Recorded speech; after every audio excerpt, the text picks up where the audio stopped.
മനുഷ്യന്റെ ബ്രെയിനിനെ എടുത്ത് നോക്കിയാൽ ഇന്നത്തെ ശാസ്ത്രജ്ഞന്മാർ, ലോകം അറിയപ്പെടുന്ന ഏറ്റവും ബുദ്ധിമാന്മാരെന്ന് നമ്മൾ പറയുന്നത് ഇന്നത്തെ ശാസ്ത്രജ്ഞന്മാരാണല്ലോ. ശാസ്ത്രജ്ഞന്മാരെ കുറിച്ച് ലോകം കണ്ടിട്ടുള്ളതിൽ ഏറ്റവും വലിയ ശാസ്ത്രജ്ഞനായിരുന്നു തോമസ് ആൽവ എഡിസൺ. പുള്ളിക്കാരനെ കുറിച്ചും ശാസ്ത്രലോകം പറയുന്നത് ഒരു മനുഷ്യന്റെ ബ്രെയിനിന്റെ 1000% അല്ലെങ്കിൽ 1010% അതിൽ കൂടുതൽ അദ്ദേഹം പോലും യൂസ് ചെയ്തിട്ടില്ലെന്നാണ്. അങ്ങനെയാണ് ഈ പാവപ്പെട്ട നമ്മുടെയൊക്കെ ബ്രെയിനിന്റെ എന്തുമാത്രം യൂസ് ചെയ്തിട്ടുണ്ടാവും. ഞാൻ പറഞ്ഞു വരുന്ന ആശയത്തിലേ ഉള്ളൂ. ദൈവം മനുഷ്യനെ സൃഷ്ടിച്ചപ്പോ ഇത്രയും ഭയങ്കര കപ്പാസിറ്റിയോടുകൂടെ, ഭയങ്കര ബൃഹത്തായ ബ്രെയിനോട് കൂടിയാണ് ദൈവം മനുഷ്യനെ സൃഷ്ടിച്ചത്. പക്ഷേ ലോകം പലപ്പോഴും നമ്മളോട് പറയുന്നത് നിന്നെ കൊണ്ടതിന് കൊള്ളത്തില്ല, നിന്നെ കൊണ്ട് വലിയ കഴിവൊന്നുമില്ല, ഇങ്ങനെയൊക്കെ പറഞ്ഞ് പലതും നമ്മളെ പല നുണകളും പറഞ്ഞ് നമ്മളെ ധരിപ്പിച്ച് നമ്മൾ ഒന്നുമല്ല എന്നുള്ളൊരു സിറ്റുവേഷനിൽ നമ്മളെ കൊണ്ടാക്കിയിരിക്കുകയാണ്. ഇത് പിശാചിന്റെ വേറൊരു തന്ത്രം കൂടാണ് അല്ലേ. പലപ്പോഴും നമുക്ക് നമ്മളെ തന്നെ വിശ്വാസമില്ല. എനിക്ക് എന്താ ചെയ്യാൻ പറ്റും, എനിക്കൊന്നും ചെയ്യാൻ പറ്റത്തില്ല എന്നുള്ളതാണ് നല്ല ശതമാനം ആൾക്കാരും വിശ്വസിക്കുന്നത്. പക്ഷേ ദൈവത്തിന് നമ്മളെ കൊണ്ട് വലിയ കാര്യങ്ങൾ ചെയ്യാൻ വേണ്ടിയിട്ട് പറ്റും. ഇനി പഴയ നിയമത്തിലേക്ക് നിങ്ങളുടെ ശ്രദ്ധയെ ഞാനൊന്ന് കൊണ്ടുവരാൻ ആഗ്രഹിക്കാം. പഴയ നിയമത്തിനകത്തുള്ള ഒരു ശ്രദ്ധേയനായ വ്യക്തിത്വമാണ് അബ്രഹാം അല്ലെ. ആദ്യം കാണുന്നത് അബ്രഹാമ. ഈ അബ്രഹാമിനെ ഒന്ന് ആലോചിച്ച് നോക്കി. സാധാരണക്കാരനായിരുന്ന ഒരു മനുഷ്യൻ, വിഗ്രഹാരാധിയായിരുന്ന അങ്ങനത്തെ ഒരു കുടുംബ പശ്ചാത്തലത്തിൽ നിന്ന് വന്നൊരു മനുഷ്യൻ. നോക്കി, ഇന്ന് നമ്മൾ ഈ അബ്രഹാമിനെ കുറിച്ച് ഇവിടെ പ്രസംഗിക്കുക. അബ്രഹാമിനെ കുറിച്ച് ഇന്ന് ലോകം മുഴുവൻ ചർച്ച ചെയ്യുക. എന്താണ് അതിന്റെ കാര്യം? സാധാരണക്കാരനായിരുന്ന ഒരു മനുഷ്യനെ ദൈവം ഉപയോഗിച്ചു എന്നുള്ളതാണ് അതിന്റെ കാരണം. ദൈവം ഉപയോഗിച്ചു എന്ന് പറഞ്ഞാൽ ഒന്നുമല്ലാതിരുന്ന സ്ഥാനത്ത് നിന്ന് ദൈവം മനുഷ്യനെ ഉപയോഗിച്ചപ്പോൾ അതിന്റെ എക്സ്ട്രീം ലെവലിലേക്ക് യഹൂദ ജനം എന്ന് പറയുന്ന ഒരു വലിയ ജാതിയുടെ ഉത്ഭവം തന്നെ അവിടെ നിന്നായിരുന്നു. അബ്രഹാം ശക്തമായ ദൈവം ഉപയോഗിച്ച മനുഷ്യനെയാണ്. മറ്റൊരു മനുഷ്യനെ കാണാം, യോസഫ്. ഉൽപ്പത്തി പുസ്തകം വായിക്കുമ്പോൾ യോസഫിന്റെ ചരിത്രങ്ങൾ വളരെ വ്യക്തമായിട്ട് നമുക്ക് കാണാനായിട്ട് കഴിയുന്നുണ്ട്. യോസഫിനെ നിങ്ങൾ ഓർക്കുന്നുണ്ടോ? യോസഫ് മിസ്രൈമിലേക്ക് കയറി വരുമ്പോൾ ഒരു അടിമ ചെറുക്കനായിട്ടാണ്. ദയവായിട്ട് എല്ലാവരും ഒന്ന് മ്യൂട്ട് ചെയ്യാമോ? ഒരു അടിമ ചെറുക്കനായിട്ടാണ് മിസ്രൈമിലേക്ക് ഈ യോസഫ് കയറി വരുന്നത്. പക്ഷേ ആ യോസഫിന്റെ ലൈഫ് പിന്നീട് ഒന്ന് ആലോചിച്ച് നോക്കിയാൽ 47-ാം അധ്യായം, ഉൽപ്പത്തി പുസ്തകം 47-ാമത്തെ അധ്യായത്തിലേക്കൊക്കെ വരുമ്പോൾ ആ ദേശത്തുള്ള സമ്പത്ത്, ആ ദേശത്തുള്ള ഭൂമി, ആ ദേശത്തുള്ള ആൾക്കാരുടെ മൃഗങ്ങള്, അവരുടെ പൈസ, അവരുടെ ദേശം മുഴുവൻ ഈ യോസഫ് ഫറവോന് വേണ്ടി അടിമയായിട്ട് വാങ്ങിയെന്ന് നമ്മൾ വായിക്കുന്നുണ്ട്. അടിമയായിട്ട് വന്ന ചെറുക്കൻ ദേശത്തെ മുഴുവൻ അടിമയായിട്ട് വാങ്ങത്തക്ക നിലയിൽ എല്ലാവരും ഒന്ന് മ്യൂട്ട് ചെയ്യാമോ പ്ലീസ്? ഹോസ്റ്റ് ആയിരിക്കുന്ന ആരാണ്? എല്ലാവരും ഒന്ന് മ്യൂട്ട് ചെയ്യാമോ? ഓക്കെ. സോ ഈ അടിമയായിട്ട് വന്ന ചെറുക്കൻ ദേശത്തുള്ള സകലരെയും അടിമയായി വാങ്ങാൻ, അവരുടെ നില ഉൾപ്പെടെ വാങ്ങത്തക്ക നിലയിൽ എന്തോ ഇത് തമ്മിലുള്ള ഡിസ്റ്റൻസ് എനിക്ക് മനസ്സിലാകുന്നുണ്ട്. ചെറിയൊരു വ്യക്തിത്വം, സാധാരണ ഒരു ചെറുക്കൻ സ്വന്തം അപ്പനും അമ്മയും തള്ളിക്കളഞ്ഞ, സ്വന്തം സഹോദരന്മാരെ വിട്ടുകളഞ്ഞ ചെറിയൊരു ബാലനെ എത്രമാത്രം ഗ്രേറ്റ് ആയിട്ട് ദൈവത്തിന് ഉപയോഗിക്കാൻ പറ്റി. ദൈവങ്ങളെ, ഇതിന്റെയൊക്കെ പിന്നിൽ വ്യാപരിച്ച ദൈവകരമാണ്. ഇന്ന് രാത്രി, ഇന്ന് സന്ധ്യാസമയം നമ്മൾ ഇവിടെ ഇരുന്ന് ഈ ആലോചനകൾ കേൾക്കുമ്പോൾ, ഇവിടെ ദൈവസന്നിധിയിൽ പ്രാർത്ഥിക്കുമ്പോൾ ഈ ദൈവത്തിന്റെ കരം നമ്മുടെയൊക്കെ മേൽ വന്നാൽ എന്തായിരിക്കും അവസ്ഥ? അടിമച്ചെറുക്കനെ രാജാവിന്റെ സെക്കൻഡ് ഇൻ കമാൻഡ് ആക്കിയ മന്ത്രിപദത്തിലേക്ക് കൊണ്ടുവന്ന ദൈവത്തിന്റെ കരമൊക്കെ നമ്മുടെ മേൽ വന്നാൽ എന്തുമായിരിക്കും അവസ്ഥ? രാത്രി നമുക്ക് അങ്ങനെ ഒരു സമർപ്പണത്തോടെ ദൈവസന്നിധിയിൽ ഇരിക്കാം. കർത്താവിന്റെ കരം നമ്മുടെ മേൽ വെളിപ്പെടട്ടെ. ഇവിടെ മൂന്നാമത്തെ കാണുന്ന ഈ പിക്ചർ ഒരു ചെറിയ ബാലൻ, ഒരു വയോധികന്റെ അടുത്ത് നിൽക്കുകയാണ്. നിങ്ങൾക്ക് മനസ്സിലായി കാണും, ശമൂവേൽ ബാലൻ എന്നാണ് ബാലന്റെ പേര്. ശമൂവേൽ ബാലൻ അപ്പനും അമ്മയും ആലയത്തിൽ കൊണ്ടുവന്ന് വിട്ട പയ്യനാണ്. സമൂഹത്തിൽ എല്ലാവരും അധാർമികതയിൽ ജീവിക്കുമ്പോൾ, പ്രത്യേകിച്ച് ഏലിയുടെ മക്കളൊക്കെ അധാർമികതയിൽ ജീവിക്കുമ്പോൾ, ദൈവസന്നിധിയിൽ ഒന്നുമല്ലാതിരുന്ന വേറും ബാലനായിരുന്ന ഒരു കുഞ്ഞുകുട്ടിയെ അപ്പനും അമ്മയും അവിടെ കൊണ്ട് കൊടുത്തു. പക്ഷേ പിന്നീട് ശമൂവേൽ പ്രവാചകനെ കുറിച്ച് ദൈവജനത്തിൽ നമ്മൾ വായിക്കുന്നത്, ഞാൻ ആ ഭാഗങ്ങളിലേക്കൊന്നും ഡീറ്റെയിൽ ആയിട്ട് പോകാൻ ആഗ്രഹിക്കുന്നില്ല, ഒരു കാര്യം പറഞ്ഞ് ഞാൻ അവിടെ വിടട്ടെ. ശമൂവേൽ പ്രവാചകനെ കുറിച്ച് വായിക്കുന്നത്, ശമൂവേൽ പ്രവാചകൻ പോലെ ഒരു പ്രവാചകൻ ഇസ്രായേലിൽ അതിന് മുൻപും പിൻപും ഉണ്ടായിട്ടില്ല. എനിക്ക് വളരെ വളരെ രസകരമായ, വളരെ ആദരവ് തോന്നുന്ന ഒരു ഭാഗമുണ്ട്. ഇശായുടെ പട്ടണത്തിലേക്ക് ശമൂവേൽ പ്രവാചകൻ തൈലക്കൊമ്പുമായി ഇശായുടെ ഇളയപുത്രനായ ദാവീദിനെ അഭിഷേകം ചെയ്യാൻ പോകുന്ന ഒരു സീൻ നമ്മൾ ദൈവത്തിൽ കാണുന്നുണ്ട്. പോകുന്ന സമയം പട്ടണത്തിലേക്ക് താൻ ചെന്ന് കയറുമ്പോൾ പട്ടണത്തിലെ മൂപ്പന്മാരൊക്കെ എഴുന്നേറ്റ് നിന്നു കൈയും കൂപ്പിക്കൊണ്ട്. എന്നിട്ട് ഇങ്ങനെ ഒരു ചോദ്യം ചോദിക്കുന്നുണ്ട്, പ്രവാചക, നിന്റെ വരവ് ശുഭം തന്നെയോ? അവരുടെ മുട്ടുകൂട്ടിയിടിക്കുക അത് ചോദിക്കുമ്പോൾ. കാരണം ശമൂവേലിനെ പോലെ ദേശത്ത് ആദരിക്കപ്പെട്ട ദൈവഭക്തനായ ഒരു പ്രവാചകൻ ലോക ചരിത്രത്തിൽ, പ്രത്യേകിച്ച് ഇസ്രായേലിന്റെ ചരിത്രത്തിൽ ഉണ്ടായിട്ടില്ല. എന്തുവരെ നിങ്ങളൊന്ന് ആലോചിച്ച് നോക്കി, ഒരു പ്രവാചകൻ പട്ടണത്തിലേക്ക് കയറി വരുമ്പം പട്ടണത്തിലെ മൂപ്പന്മാരുടെയൊക്കെ മുട്ടിടിച്ചുകൊണ്ട് കൈകൂപ്പി എന്ന് ചോദിക്കുക, പ്രവാചക, നിന്റെ വരവ് ശുഭം തന്നെയോ? ഈ ബാലന്റെ തുടക്കം നിങ്ങൾ ആലോചിച്ച് നോക്കിയേ. ആലയത്തില 3 വയസ്സ് 3.5 വയസ്സ് മുലകുടി മാറിയപ്പോ കൊണ്ടുവിട്ടെന്ന് നമ്മൾ വായിക്കുന്നത്. ചെറിയ ബാലനായിരുന്നു, മനുഷ്യന് ദൈവം എവിടം വരെ കൊണ്ടെത്തിച്ചു. എന്തോ ലെവലാ. Praise God. യഹോവയുടെ കരം ഒരു മനുഷ്യന്റെ കൂടെ ഇരുന്നാൽ ആ മനുഷ്യന്റെ കപ്പാസിറ്റിയോ സ്ഥിതികളോ ഒന്നും അല്ല വിഷയം. ദൈവത്തിന് ആ മനുഷ്യനെ അസാധാരണമായ നിലയിൽ ഉപയോഗിക്കാനായിട്ട് കഴിയും. മൂന്നാമത്തെ വ്യക്തിത്വം ദാവീദ്. നമുക്കറിയാം, ഈ ദാവീദിനെയും അപ്പനും അമ്മയും ഉപേക്ഷിച്ചതാ. ദാവീദിനെ കുറിച്ചൊക്കെ പറയുന്നത് പിഴച്ചുപറ്റ സന്തതിയാണെന്ന്. കാരണം അതുകൊണ്ടാണ് ദാവീദ് പറയുന്നത്, പാപത്തിൽ എൻ്റെ അമ്മ എന്നെ ഗർഭം ധരിച്ചു എന്ന്. അല്ലെങ്കിൽ ഒരു ഭക്തനായ മനുഷ്യൻ യഹൂദന്മാരുടെ കുടുംബത്തിൽ അങ്ങനെ ഒരു വാചകം പറയേണ്ട കാര്യമില്ല. പാപത്തിൽ എൻ്റെ അമ്മ എന്നെ ഗർഭം ധരിച്ചു എന്നൊക്കെ പറയേണ്ട കാര്യമില്ല. പണ്ഡിതന്മാരുടെ അഭിപ്രായമാണ്. അദ്ദേഹം അങ്ങനെ ഉണ്ടായ ഒരു സന്തതിയാണ്. അതുകൊണ്ടാണ് സാധാരണ ഒരു വീട്ടിലെ ഏറ്റവും ഇളയ മകൻ എന്ന് പറഞ്ഞാൽ അപ്പൻ ഏറ്റവും വാത്സല്യം ഉള്ളതാ. പക്ഷെ എന്തുകൊണ്ടാണ് ദാവീദിനെ ഏറ്റവും വാത്സല്യം കൊടുക്കേണ്ട ഒരു ഇളയ പൈതലിനെ എന്തുകൊണ്ടാണ് കാട്ടിൽ വിട്ടത്? അപ്പൊ അതിന്റെ ഒരു ലോജിക് എന്ന് പറയുന്നത്, അദ്ദേഹം കുടുംബത്തിൽ പിറന്ന അല്ലെങ്കിൽ അങ്ങനെ ഒരു സാഹചര്യത്തിൽ ഉണ്ടായ കുട്ടി അല്ലായിരിക്കാം. അതുകൊണ്ടാണ് ദാവീദ് പറയുന്ന, എന്റെ അപ്പനും എന്റെ അമ്മയും എന്നെ ഉപേക്ഷിച്ചു. അങ്ങനെ കിടന്നൊരു ദാവീദിനെ കാട്ടിൽ നിന്ന് കൊണ്ടുവന്ന് രാജപദവിയിൽ ഇരുത്താൻ പറ്റുന്നത് അത് നമ്മുടെ ദൈവത്തിനല്ലാതെ പിന്നെ ആർക്ക് പറ്റും? Praise God. ദൈവമക്കളെ, ഇന്ന് രാത്രി എന്റെ ജീവിതം ഇങ്ങനെ ആയിപ്പോയല്ലോ, എന്നെ കൊണ്ട് എന്ത് കഴിയും, എനിക്കിനി എന്ത് ചെയ്യാൻ പറ്റുമെന്ന് ചിന്തിച്ചുകൊണ്ടെങ്കിൽ ആരെങ്കിലും ഒക്കെ ഇന്ന് രാത്രി സന്ദേശം കേൾക്കുന്നുണ്ടെങ്കിൽ, ഇന്ന് രാത്രിയിലെ ഈ സന്ദേശം നിങ്ങളോട് ദൈവത്തിന്റെ ആത്മാവിന് നിങ്ങളെ കൊണ്ട് എത്തിക്കാൻ പറ്റുന്ന ലെവല് നിങ്ങൾക്ക് ചിന്തിക്കാൻ പറ്റുന്നതിനാണ്. രാത്രി ദൈവസന്നിധിയിൽ അങ്ങനെ സമർപ്പിക്കാൻ പറ്റുമെങ്കിൽ, ഈ ദാവീദിനെ പോലെ, ശമൂവേലിനെ പോലെ, അബ്രഹാമിനെ പോലെ, യോസെഫിനെ പോലെ ദൈവസന്നിധിയിൽ താഴ്ന്നു കൊടുക്കാൻ, ദൈവസന്നിധിയിൽ സമർപ്പിക്കാൻ മനസ്സുണ്ടെങ്കിൽ, ദൈവത്തിന് നമ്മളെ ഉപയോഗിക്കാൻ കഴിയുന്നതിന് യാതൊരു ലെവലും ഇല്ല. അതിനെന്തോ പറയുന്ന ഒരു ലിമിറ്റില്ല. ലിമിറ്റുകൾക്ക് അപ്പുറത്ത് ദൈവത്തിന് കാര്യങ്ങൾ ചെയ്യാൻ വേണ്ടിയിട്ട് പറ്റും. പുതിയ നിയമത്തിലെ ചില വ്യക്തികളെ ഞാനൊന്ന് പരിചയപ്പെടുത്താം. ഇപ്പൊ നമ്മൾ പറഞ്ഞത് പഴയ നിയമത്തിലെ ചില വ്യക്തിത്വങ്ങളെയാണ്. പുതിയ നിയമത്തിലെ ചില വ്യക്തിത്വങ്ങളെ ഞാനൊന്ന് പരിചയപ്പെടുത്താം. ദേ ഇരിക്കുന്നു, യേശുവിന്റെ കൂടെ ഇരിക്കുന്ന ഒരു പിക്ചർ ഞാൻ എടുത്തതേ ഉള്ളൂ. പത്രോസിനെ നമുക്ക് എല്ലാവർക്കും അറിയാവുന്നതാണ്. പത്രോസിന്റെ ലൈഫിൽ എന്തൊക്കെയാ സംഭവിച്ചത് നമുക്ക് എല്ലാവർക്കും അറിയാം. ജീവിതത്തിൽ പരാജയങ്ങൾ മാത്രം, യേശുവിന്റെ കൂടെ നടന്ന കാലത്ത് ജീവിതത്തിൽ പരാജയങ്ങൾ മാത്രം ഏറ്റുവാങ്ങിയ ഒരു വ്യക്തിയാണ് പത്രോസ്, അല്ലേ? പത്രോസ് ചെയ്ത് എന്തോ വിജയിച്ചിട്ടുള്ളത്? ഒന്നും വിജയിച്ചിട്ടില്ല. വെള്ളത്തിൽ താന്നു പോയി, ദേഷ്യം വന്നപ്പം കൂടെ ഉണ്ടായിരുന്ന പുള്ളിക്കാരന്റെ ചെവി കണ്ടിച്ച് കളഞ്ഞു.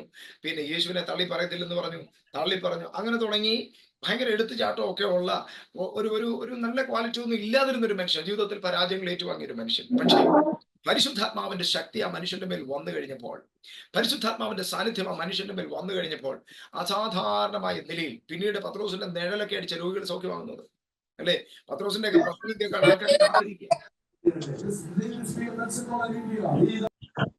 ദയവായിട്ട് ഹോസ്റ്റ് ആരാണ്, എല്ലാവരും ഒന്ന് മ്യൂട്ട് ചെയ്യാം please. Praise the Lord. Hallelujah.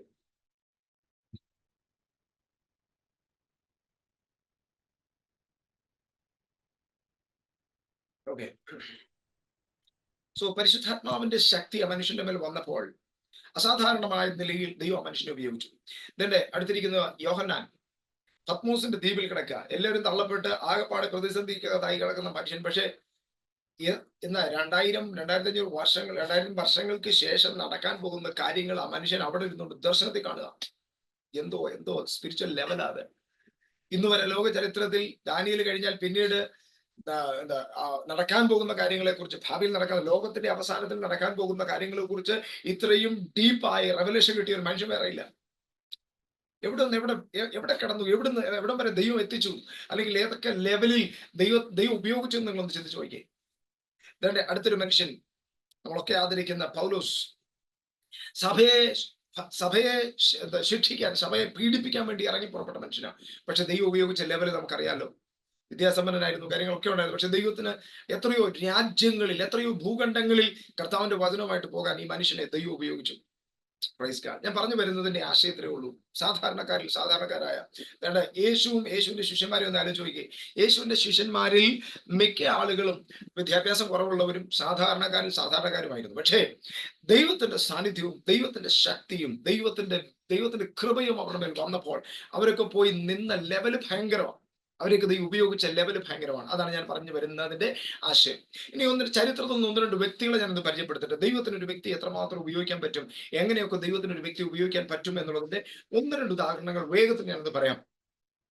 ഈ ഏറ്റവും മുകളിൽ കാണുന്ന ജോൺ ജി ലേക്ക് എന്ന് പറയുന്ന ഒരു ദേവദാസനെ കുറിച്ച് എത്ര പേര് കേട്ടിട്ടുണ്ടെന്ന് അറിയില്ല. ജോൺ ജി ലേക്ക് എന്ന് പറയുന്ന ഒരു ദൈവദാസൻ. ഓക്കെ, നിങ്ങൾ കേട്ടിട്ടുണ്ടെങ്കിൽ നിങ്ങൾ ചാറ്റ് വഴി ഒന്ന് റെസ്പോണ്ട് ചെയ്താൽ എനിക്ക് മനസ്സിലാവും. ഓക്കെ, ജോൺ ജി ലേക്ക് എന്ന് പറയുന്ന ഒരു മനുഷ്യൻ ഇന്നേക്ക് എനിക്ക് തോന്നുന്നു ഏകദേശം 100 വർഷങ്ങൾക്ക് മുൻപാണെന്ന് തോന്നുന്നു കോവിഡ് പോലെ മറ്റൊരു മഹാമാരി ലോകത്തെ മുഴുവൻ കീഴടക്കിയ ഒരു സമയമുണ്ടായിരുന്നു. അനേക അനേക വൈറസുകൾ വൈറസ് വന്നിട്ട് ലോകത്തിൽ ജനങ്ങൾ നൂറുകണക്കിന് ചത്തൊടുങ്ങിക്കൊണ്ടിരുന്ന ഒരു കാലഘട്ടം. അസാധാരണമായ സൗഖ്യത്തിന് വേണ്ടി ദൈവത്താൽ ഉപയോഗിക്കപ്പെട്ട ഒരു മനുഷ്യനാണ്.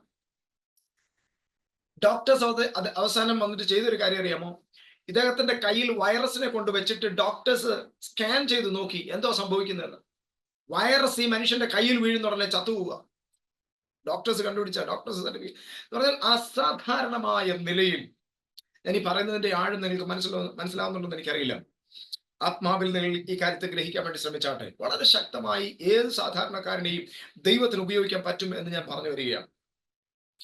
മറ്റൊരു വ്യക്തിത്വം ജോർജ് ഫോക്സ് എന്ന് പറയുന്ന ഒരു ദൈവദാസൻ 1800-കളിൽ ജീവിച്ചിരുന്ന ഒരു മനുഷ്യനാണ്.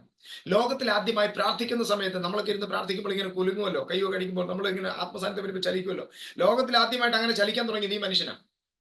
അതിന് ക്വൈക്കേഴ്സ് എന്ന ലോകക്കാർ ഇദ്ദേഹത്തിന്റെ പേരും കൂടെ ഇട്ടു. ഇദ്ദേഹത്തിന്റെ കൂട്ടത്തിലുണ്ടായിരുന്ന കുറെ ആൾക്കാരുണ്ട്. നിങ്ങൾ യൂട്യൂബിലൊക്കെ സെർച്ച് ചെയ്ത് നോക്കിയാൽ, യൂട്യൂബിലോ ഗൂഗിളിലോ ഒക്കെ സെർച്ച് ചെയ്ത് നോക്കിയാൽ, വിക്കിപീഡിയയിലൊക്കെ സെർച്ച് ചെയ്ത് നോക്കിയാൽ ജോർജ് ഫോക്സ് ക്വൈക്കേഴ്സ് എന്ന് പറയുന്ന ഒരു ഗ്രൂപ്പ് തന്നെയുണ്ട്. ക്വൈക്കേഴ്സ് എന്ന് പറഞ്ഞാൽ കുലുങ്ങുന്നവർ എന്നതിന്റെ അർത്ഥം. ആൾക്കാർ ഇവർക്ക് പേരിട്ടതാ കുലുങ്ങുന്നവർ. എന്താണെന്നറിയാം? ഇദ്ദേഹവും ഇദ്ദേഹത്തിന്റെ കൂട്ടുകാർ എവിടെയും ചെന്നിരുന്ന് പ്രാർത്ഥിക്കാൻ തുടങ്ങി ഇവരിരുന്ന് കുലുങ്ങാൻ തുടങ്ങി. ഇവര് കുലുങ്ങുന്നത് മാത്രമല്ല, ഇവരിയ്ക്കുന്ന ബിൽഡിങ്ങും കൂടെ കുലുങ്ങുമായിരുന്നു അന്നത്തെ കാലത്ത്.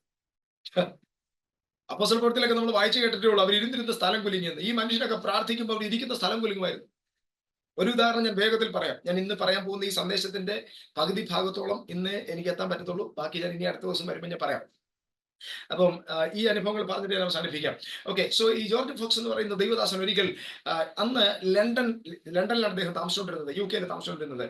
അന്ന് ഈ അന്യഭാഷ പറയാൻ പാടില്ല എന്ന് പറഞ്ഞുകൊണ്ട് കത്തോലിക്കർ ഇവർക്കെതിരായിട്ട് പ്രൊട്ടസ്റ്റന്റുകാർക്ക് വിരോധമായി കേസ് കോടതിയിൽ നടക്കുന്ന സമയം.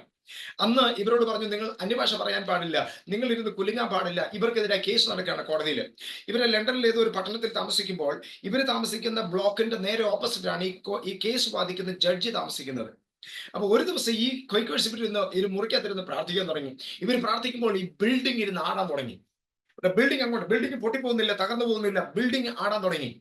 ഈ ബിൽഡിങ്ങിനകത്തുനിന്ന് ഭയങ്കര തീ കത്താൻ തുടങ്ങി. ആൾക്കാരെല്ലാം ഓടിക്കൂടി ഈ ശബ്ദം കേട്ടുകൊണ്ട്, അല്ലെങ്കിൽ ഈ ഇതൊക്കെ കണ്ടുകൊണ്ട്, ഈ അസ്വാഭാവികമായി ഈ കാഴ്ച കാണാൻ വേണ്ടി ആൾക്കാരെല്ലാം കൂടി. ചരിത്രമായി ഞാൻ പറയുന്നത്, ആൾക്കാർ ഓടിക്കൂടി. ആർക്കും ഒന്നും പിടികിട്ടുന്നില്ല എന്താ സംഭവിക്കുന്നത്. ആൾക്കാരിങ്ങനെ സഹായിക്കാനൊക്കെ ശ്രമിക്കുന്നുണ്ട്. ഇതിനിടയ്ക്ക് ഈ ആൾക്കാരുടെ ഒച്ചയും ബഹളവും ഒക്കെ കണ്ടുകൊണ്ട് ഓപ്പോസിറ്റ് ബിൽഡിങ്ങിൽ താമസിക്കുന്ന ഈ ഇവരുടെ കേസ് വാദിച്ചുകൊണ്ടിരിക്കുന്ന കേസ് കൈകാര്യം ചെയ്തുകൊണ്ടിരിക്കുന്ന ജഡ്ജ് അതിന്റെ മുമ്പിലുണ്ട്. അദ്ദേഹം ജനലിൽ കൂടെ ഇറങ്ങി ഇങ്ങനെ നോക്കിയപ്പോൾ ബിൽഡിങ്ങിൽ നിന്ന് ആടുന്നു, ബിൽഡിങ്ങിനകത്ത് തീ കത്തുന്നു, ബിൽഡിംഗ് മറിഞ്ഞു വീഴുന്നില്ല. അപ്പൊ കുറെ നാളത്തെ എക്സ്പീരിയൻസ് ഉണ്ട് ക്വൈക്കേഴ്സിന്റെ അല്ലെങ്കിൽ ഈ ദൈവദാസന്റെയും ഇവരുടെ കേസുമായിട്ട് ബന്ധപ്പെട്ട കാര്യങ്ങളൊക്കെ പഠിച്ചതുകൊണ്ട് ഇവരുടെ മീറ്റിങ്ങുകളിലൊക്കെ എന്താ സംഭവിക്കുന്നതെന്ന് ആ മനുഷ്യൻ നന്നായിട്ട് അറിയാം.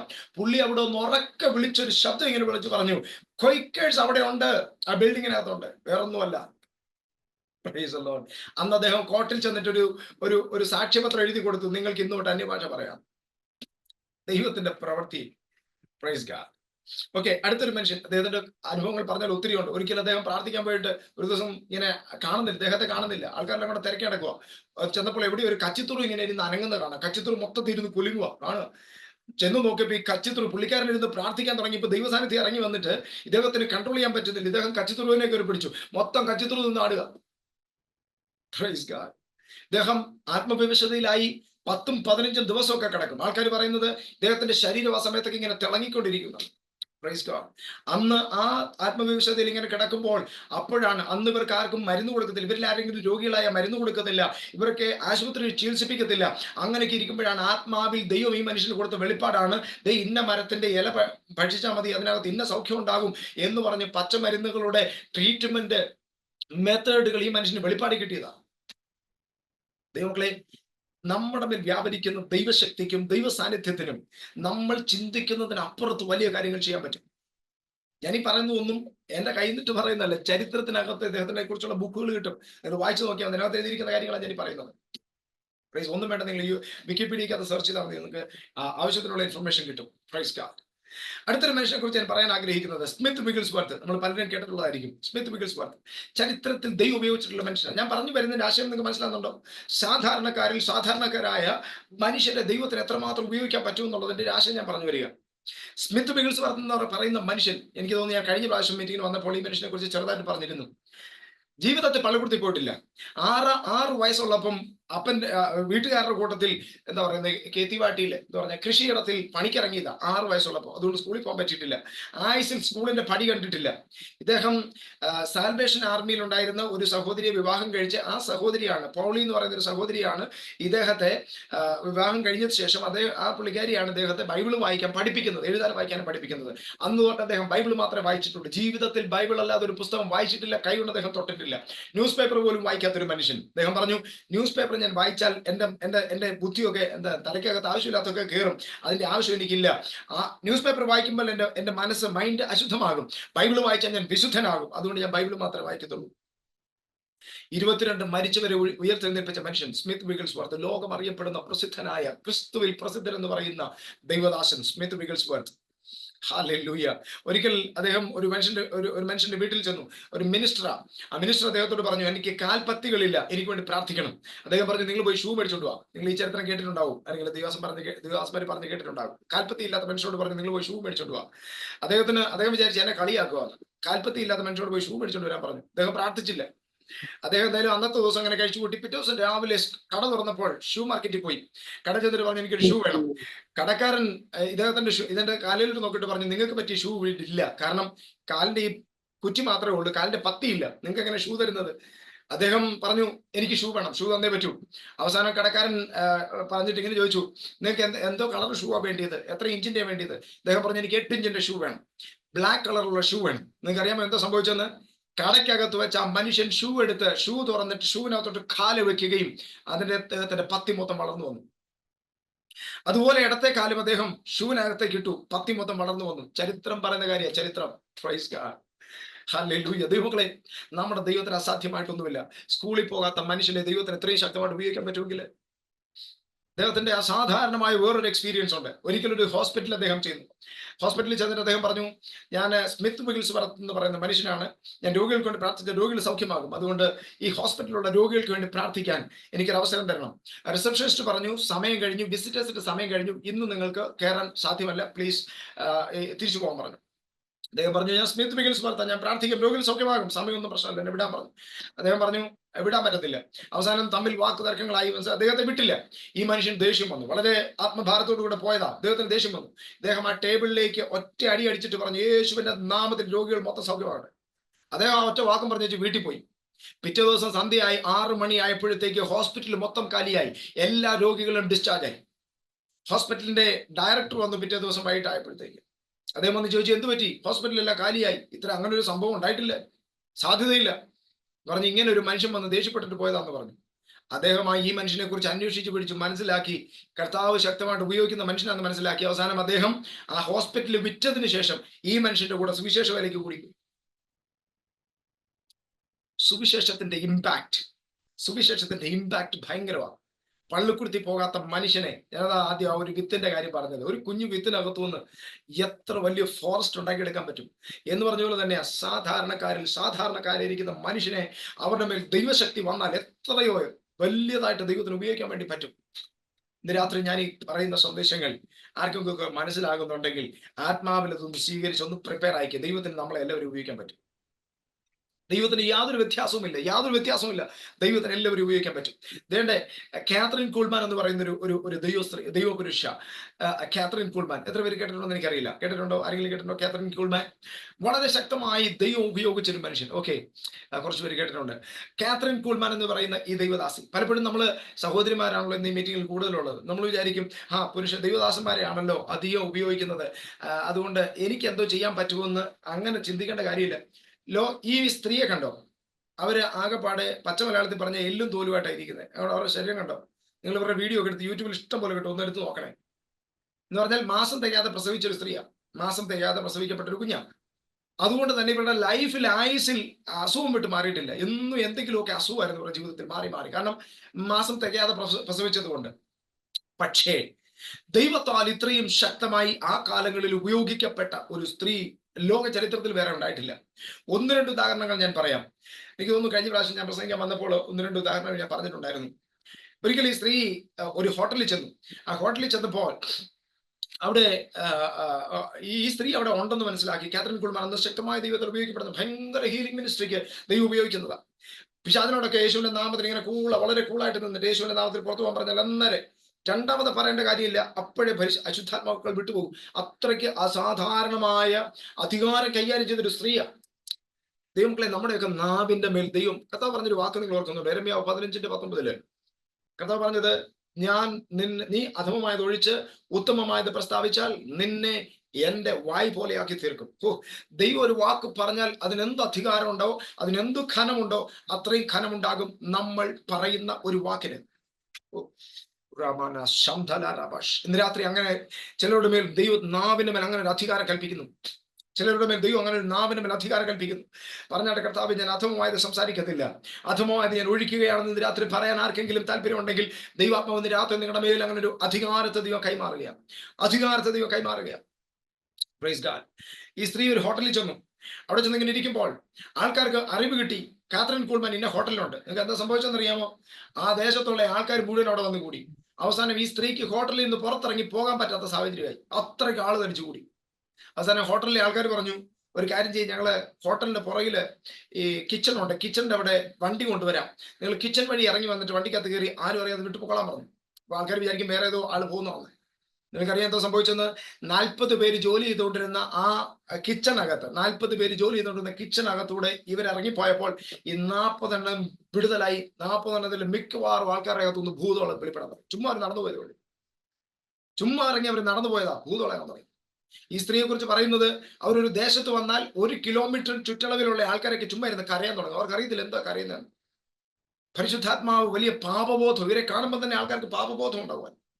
പരിശുദ്ധാത്മാവുമായിട്ട് അസാധാരണമായ ഫ്രണ്ട്ഷിപ്പ്, പരിശുദ്ധാത്മാവുമായിട്ട് അത് അസാധാരണമായ റിലേഷൻഷിപ്പ് വെച്ചൊരു സ്ത്രീ. Praise God. ദൈവമക്കളെ, നമ്മുടെ കഴിവുകേടും നമ്മുടെ ഇല്ലായ്മയും നമ്മുടെ എന്താ പറയുന്നത്, ഇതൊന്നും അല്ല ദൈവത്തിന്റെ വിഷയം. സമർപ്പണവും ദൈവവുമായിട്ടൊരു അസാധാരണമായ ബന്ധം ഉണ്ടെങ്കിലുണ്ടല്ലോ, നമ്മുടെ ഒന്നും വാക്കിന് വിലയില്ലാന്ന് പോകത്തില്ല.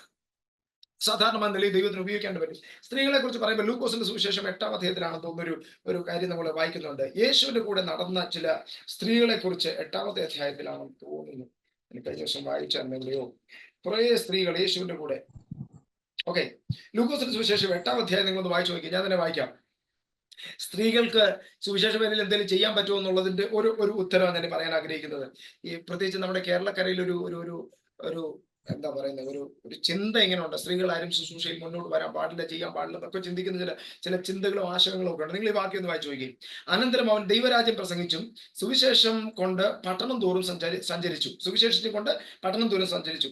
അവനോട് കൂടെ 12 പേരും അവൻ ദുരാത്മാക്കളെയും വ്യാധികളെയും നീക്കി സൗഖ്യം വരുത്തിയ ചില സ്ത്രീകളുണ്ടായിരുന്നു. 7 ഭൂതങ്ങൾ വിട്ടുപോയ മദ്ദലക്കാരത്തി മറിയയും ഹെരോദാവിന്റെ കാര്യവിചാരകനായ കൂസയുടെ ഭാര്യ യോഹന്നെയും ശൂസനെയും തങ്ങളുടെ വസ്തുവക കൊണ്ട് അവർക്ക് ശുശ്രൂഷ ചെയ്തു പോകുന്ന മറ്റു പല സ്ത്രീകളും ഉണ്ടായിരുന്നു. നിങ്ങളൊന്ന് എണ്ണിട്ട് പറഞ്ഞ എത്ര സ്ത്രീകൾ ഉണ്ടായിരുന്നു യേശുവിന്റെ കൂടെ? എത്ര സ്ത്രീകൾ? എണ്ണം പോലും പറ്റത്തില്ല. കുറെ പേരുടെ കാര്യം ഇവിടെ പറഞ്ഞിട്ടുണ്ട്. പേര് പറഞ്ഞിട്ടുള്ളവരുണ്ട്. അതുകൂടാതെ 2 ഇടത്ത് പല സ്ത്രീകളും ഉണ്ടായിരുന്നു പറഞ്ഞിട്ടുണ്ട്. അപ്പം ഒത്തിരി സ്ത്രീകൾ തന്നെ യേശുവിന്റെ കൂടെ ഉണ്ടായിരുന്നു. പത്രോസിന്റെ ശുശ്രൂഷയ്ക്കകത്ത്, പൗലോസിന്റെ ശുശ്രൂഷയിലേക്ക് എത്രയോ സ്ത്രീകളെ അവര് ശുശ്രൂഷയ്ക്കകത്ത് ശിഷ്യരായിട്ട് എഴുന്നേൽപ്പിച്ചു. ഞാൻ പറഞ്ഞു വരുന്നതിന്റെ ആശയം, നമ്മളെല്ലാവരെയും ദൈവത്തിന് ഉപയോഗിക്കാൻ പറ്റും. ആണെന്നോ പെണ്ണെന്നോ വ്യത്യാസമില്ലാതെ, ചെറുതെന്നോ വലുതെന്നോ വ്യത്യാസമില്ലാതെ, വെളുപ്പെന്നോ കറുപ്പെന്നോ വ്യത്യാസമില്ലാതെ, രാജ്യം വെസ്റ്റേണെന്നോ സൗത്തെന്നോ ഒന്നും വ്യത്യാസമില്ലാതെ ദൈവത്തിന് എല്ലാം മനുഷ്യരെ ഉപയോഗിക്കാൻ പറ്റും. ജ്ഞാനികളെ ലജ്ജിപ്പിക്കുവാൻ ദൈവം ലോകത്തിൽ ഭോഷത്വമായതിനെ തിരഞ്ഞെടുത്തു. ബൈബിളിൽ വായിച്ചിട്ടുള്ള ഒരു വാക്യം. ഒരിക്കൽ ഞാൻ പ്രാർത്ഥനയിൽ ഇങ്ങനെ ഇരിക്കുമ്പോൾ ദൈവം എനിക്ക് പറഞ്ഞു തന്ന ഒരു ആത്മീയ മർമ്മം ഞാൻ നിങ്ങളോട് പറഞ്ഞുതരാം. ദൈവം പറഞ്ഞു, പൗലോസ് പറയുകയാണ്, ജ്ഞാനികളെ ലജ്ജിപ്പിക്കുവാൻ ദൈവം ലോകത്തിൽ ഭോഷത്വമായതിനെ തിരഞ്ഞെടുത്തു, ബലമുള്ളതിനെ ലജ്ജിപ്പിക്കുവാൻ ദൈവം ലോകത്തിൽ ബലഹീനതമായതിനെ തിരഞ്ഞെടുത്തു. ഈ വാക്യത്തിന്റെ അർത്ഥം എനിക്ക് മനസ്സിലാക്കി തന്നെ എങ്ങനെയാണെന്നറിയോ ദൈവാത്മാവ്? നിങ്ങൾക്കറിയാമോ, ഇന്ന് ലോകത്തിൽ ഈ ഏറ്റവും അധികം ശക്തന്മാരായ ശുശ്രൂഷകന്മാർ ഉള്ളത് മുഴുവൻ ആഫ്രിക്കയിലാണ്, അല്ലേ? നിങ്ങൾക്കറിയാമായിരിക്കും. കുറെ ബ്ലാക്ക് മാജിക് ചെയ്യുന്ന ആൾക്കാർ വേറെ ഉണ്ട്. അതൊരു ഒരു സൈഡിൽ അതങ്ങനെ നടക്കുന്നത്. പക്ഷേ എന്താ പറയുന്നത്, വളരെ നിർമ്മല ഹൃദയത്തോടെ നന്നായി ശുശ്രൂഷിക്കുന്ന നല്ല ദൈവദാസന്മാർ, ശക്തന്മാരായ ദൈവദാസന്മാരുണ്ട് ആഫ്രിക്കയിൽ. ലോകത്തിൽ നമ്പർ വൺ ശക്തമായ ദൈവത്താൽ ഉപയോഗിക്കപ്പെടുന്ന, ഏറ്റവും ശക്തമായ ദൈവത്താൽ ഉപയോഗിക്കപ്പെടുന്ന ദൈവദാസന്മാര് ഒത്തിരി വരുന്നത് ആഫ്രിക്കയിൽ നിന്നാണ്. ഇനി ഇന്ത്യയുടെ കാര്യം നോക്കിയാൽ, ഇന്ത്യയിൽ നമ്മളൊക്കെ തമിഴ്നാട്ടുകാരെ അല്പം പുറകോട്ട് നമ്മൾ കാണുന്നത് അല്ലെ. മദ്രാസ്, നോർത്ത് ഇന്ത്യയിലൊക്കെ വന്നു കഴിഞ്ഞാൽ മദ്രാസിൽ നിന്ന്, മലയാളികളുടെ പേരും പോലും മദ്രാസിൽ നിന്ന്. അന്നത്തെ കാലത്ത് അങ്ങനെ ഒരു സാഹചര്യമായിരുന്നു. ഇന്ത്യയിൽ മൊത്തത്തിൽ തള്ളപ്പെട്ട ഒരു ഗ്രൂപ്പായിരുന്നു തമിഴ്നാട്ടുകാർ എന്ന് പറയുന്നത്. നിങ്ങൾക്കറിയാമോ, ലോകം അറിയപ്പെടുന്ന ശക്തന്മാരായ ശുശ്രൂഷകന്മാർ ഇന്ന് ഇന്ത്യയിൽ ഏറ്റവും അറിയപ്പെടുന്നത് തമിഴ്നാട്ടിൽ നിന്നാണ്. അതിന് താഴെയുള്ളൂ ബാക്കിയുള്ള കേരളത്തിലുള്ള മറ്റു ദൈവദാസന്മാരൊക്കെ ശക്തന്മാരായ. ഈ കഴിഞ്ഞ ദിവസം ആൽവിൻ തോമസ് എന്ന് പറയുന്ന ഒരു വർഷിപ്പ് ലീഡർ, നമുക്കറിയാലോ ആൽവിൻ തോമസ്. കഴിഞ്ഞ ദിവസം ഞങ്ങൾ ഒരുമിച്ച് മീറ്റിംഗിലുണ്ടായിരുന്നു, ഇവിടെ ഡൽഹിയിൽ യൂത്ത് മീറ്റിംഗിലുണ്ടായിരുന്നു. എന്തോ അഭിഷേകം മനുഷ്യനൊക്കെ ക്യാരി ചെയ്യുന്നത്. ഞങ്ങളൊരു 630 പിള്ളേരുടെ യൂത്ത് മീറ്റിംഗ് നടത്തുകയായിരുന്നു. ഒരു 500 പിള്ളേർ ഇരുന്ന് കരയാൻ തുടങ്ങിയ ദൈവദാസൻ ശുശ്രൂഷിക്കാൻ തുടങ്ങിയപ്പോൾ. എന്തോ ദൈവസ്ഥാനത്തെ അവരൊക്കെ ക്യാരി ചെയ്യുന്നത്. ഞാൻ പറഞ്ഞത്, ബലം നമ്മളൊക്കെ വിചാരിക്കുന്നതിന് അപ്പുറത്ത് ദൈവത്തിന്റെ പദ്ധതി എന്ന് പറയുന്നത്. ബലഹീനമാണെന്നാണോ നമ്മൾ ചിന്തിക്കുന്നത്, ഒന്നിനും കൊള്ളത്തില്ലെന്നാണോ നമ്മൾ ചിന്തിക്കുന്നത്, നമ്മളെ ദൈവത്തിന് ഉപയോഗിക്കാനായിട്ട് കഴിയുന്നത്, നമ്മളെയാണ് ദൈവത്തിന് ഉപയോഗിക്കാൻ പദ്ധതിയുള്ളത്. രാത്രി ദൈവത്തിന് ഇത്രയേ ഉള്ള ആവശ്യം, നമ്മൾ നമ്മെ തന്നെ സമർപ്പിച്ച് ദൈവസന്നിധിയിൽ അടുത്ത് വരാൻ പറ്റുമെങ്കിൽ ദൈവത്തിന് ശക്തമായിട്ട് നമ്മളെ ഉപയോഗിക്കാനായിട്ട് പറ്റും. ഒന്ന് രണ്ട് ഉദാഹരണങ്ങൾ വേഗത്തിൽ ഞാൻ പറയട്ടെ.